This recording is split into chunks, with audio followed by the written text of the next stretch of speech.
أعوذ بالله من الشيطان الرجيم بسم الله الرحمن الرحيم الحمد لله رب العالمين وصلى الله على سيدنا محمد وآله الطيبين الطاهرين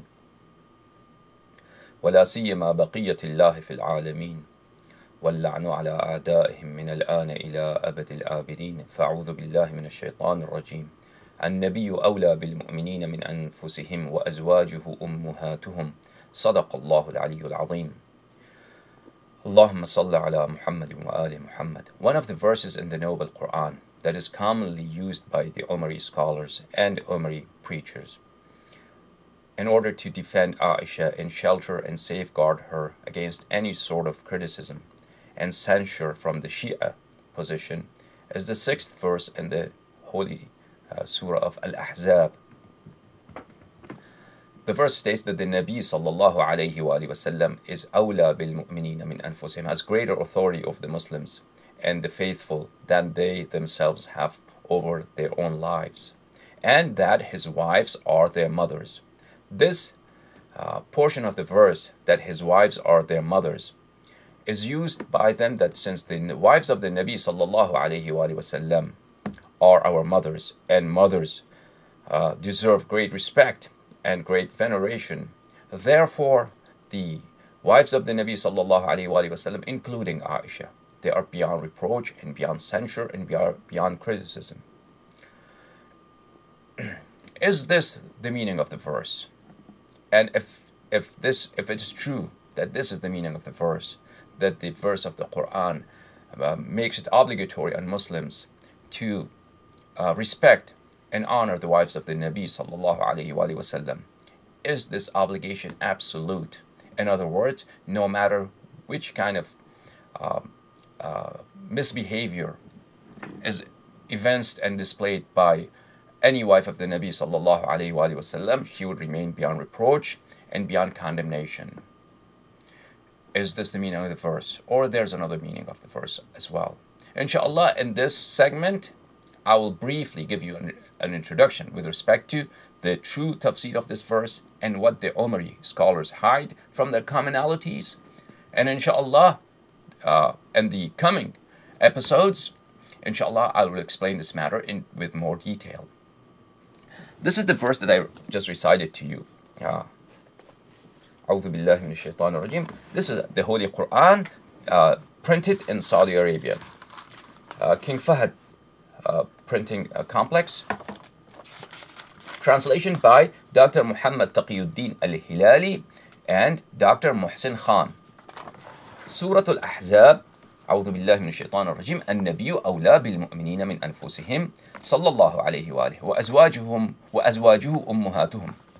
The Prophet is closer to the believers than their own selves, and his wives are their believers' mothers, as regards respect and marriage and blood relations, and that's the rest of the verse.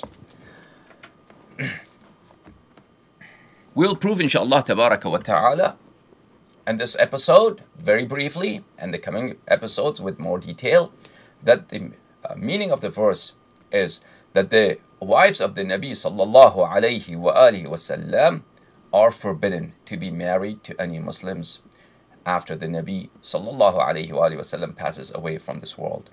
And it's forbidden for any Muslim to marry any of the wives of the Nabi sallallahu alayhi wa sallam. And we will also explain that Aisha bint Abi Bakr, she herself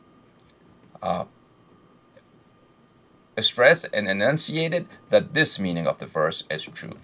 However, does the verse state that the wives of the Nabi sallallahu alayhi wa sallam deserve respect and great esteem? Of course, that's also one of the meanings of the verse. We do not deny that. However, that meaning of the verse, that obligatoriness of esteem and veneration and respect with regard to the wives of the Nabi sallallahu alayhi wa sallam is not absolute and unconditional.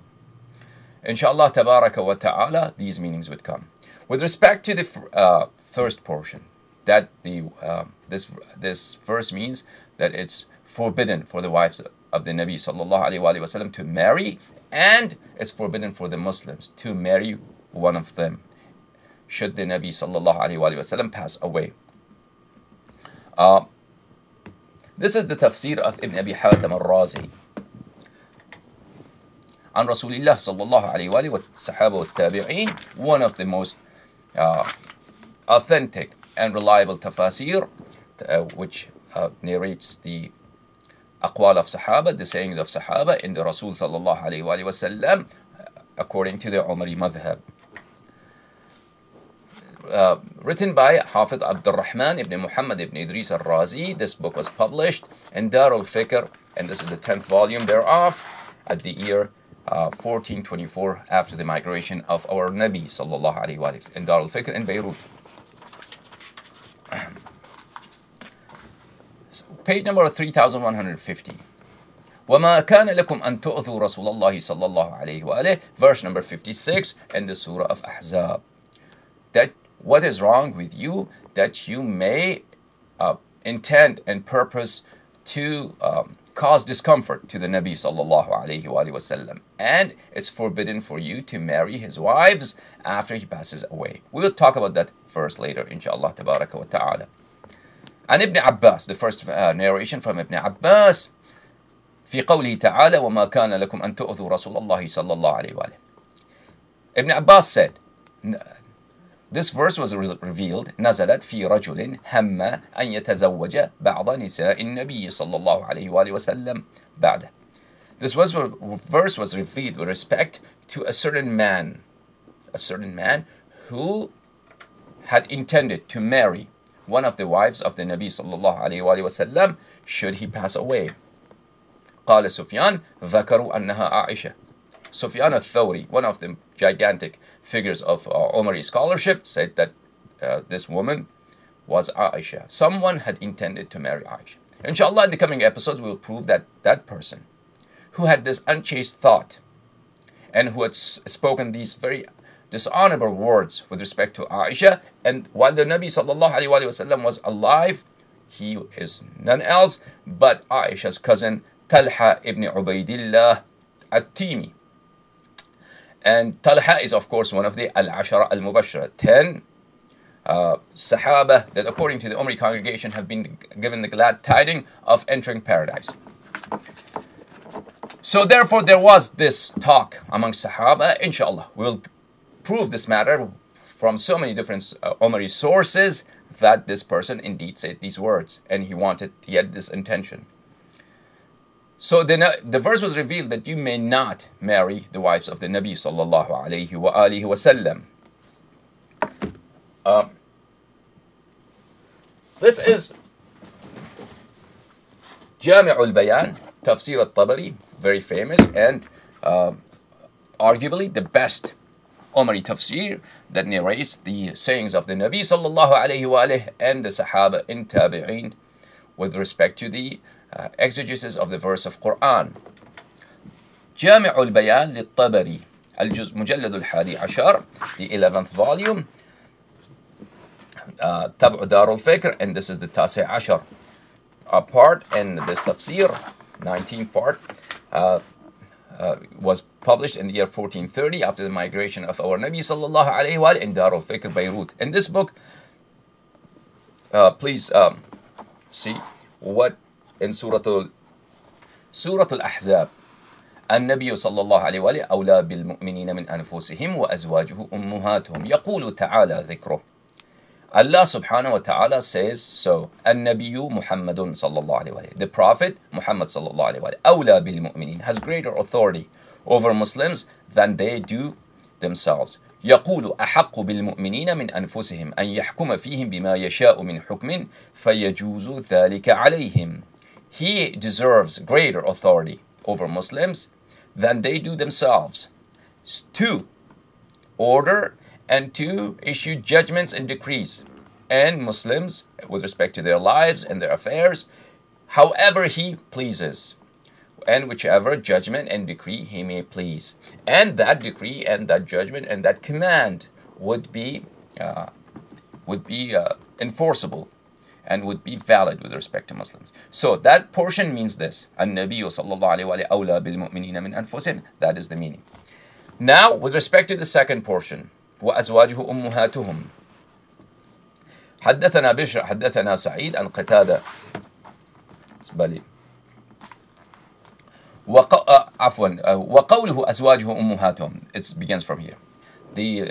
This portion of the verse, that the wives of the Nabi sallallahu alayhi wa sallam are the mothers of the mu'mineen, are the mothers of the faithful, of the believers. يقول وحرمة أزواجه حرمة أمهاتهم عليهم. And Allah subhanahu wa ta'ala says that the hurma, being forbidden, hurma being forbidden of the wives of the Nabi sallallahu alayhi wa sallam is the same of being forbidden of their mothers. Their mothers are forbidden from what? Allah says, Ibn Jarir al-Tabari says, في أنهن يحرم عليهن نكاحهن من بعد وفاته صلى الله عليه وآله كما يحرم عليهم نكاح أمهاتهم. The hurma, haram, hurma is the masdar. The quality of being forbidden of the wives is the same as that of their mothers. This means that the wives of the Nabi sallallahu alayhi wa sallam, it is forbidden for the wives to marry, to engage in nikah with anyone after the demise of the Nabi sallallahu alayhi wa sallam. And it is forbidden, as it is forbidden for the believers to marry their mothers. So, وَأَزْوَاجُهُ أُمُّهَاتُهُمْ, according to Ibn Jarir al-Tabari, means solely the hurma of nikah, that the nikah of the wives of the Nabi sallallahu alayhi wa sallam after his demise, should he pass away, is forbidden. Neither any of the wives can marry, nor any Muslim can entertain the idea to marry one of the wives of the Nabi sallallahu alayhi wa sallam. Now, inshallah, in the coming episode, we will explain this matter furthermore in more detail. The important thing is that Aisha herself, she stressed that this is the meaning of the verse. The meaning of the verse, according to Aisha herself, according to the narration that a number of Umari scholars have narrated, that she has stressed that she is only the mother of men, and she is not the mother of believing women.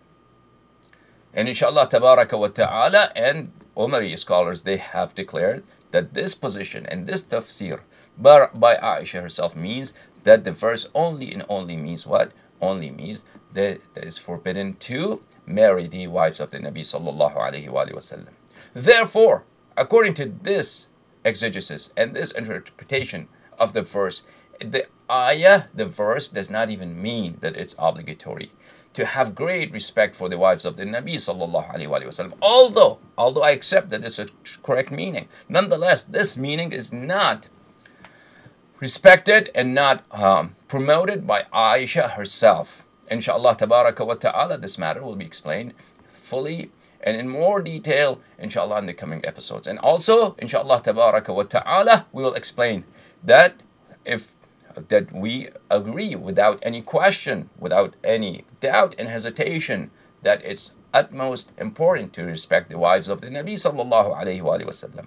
And it's a great honor, great position, very lofty position for a lady to be married to the Sayyidul Anbiya, the Lord of the Anbiya, alayhimus salam, sallallahu alayhi wa sallam, and our Nabi sallallahu alayhi wa sallam. Nonetheless, this command of having reverence and respect for the wives of the Nabi sallallahu alayhi wa sallam does not mean that they are beyond reproach, beyond condemnation. Should Quran al-Kareem, should the Nabi sallallahu alayhi wa sallam have expressed condemnation or censure or reproach with respect to any of the wives of the Nabi sallallahu alayhi wa sallam, or should they have displayed and exhibited an act which defies Iman, which is not compatible with Iman and piety?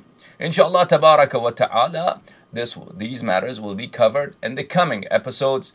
Inshallah, please pay attention. I'd like to be brief, and I wouldn't want to go in great details. Inshallah, but nonetheless, it's not possible to present these discussions without explaining the matters with some detail that's required and without showing the sources and the references that are necessary in order to prove my points. Alhamdulillah.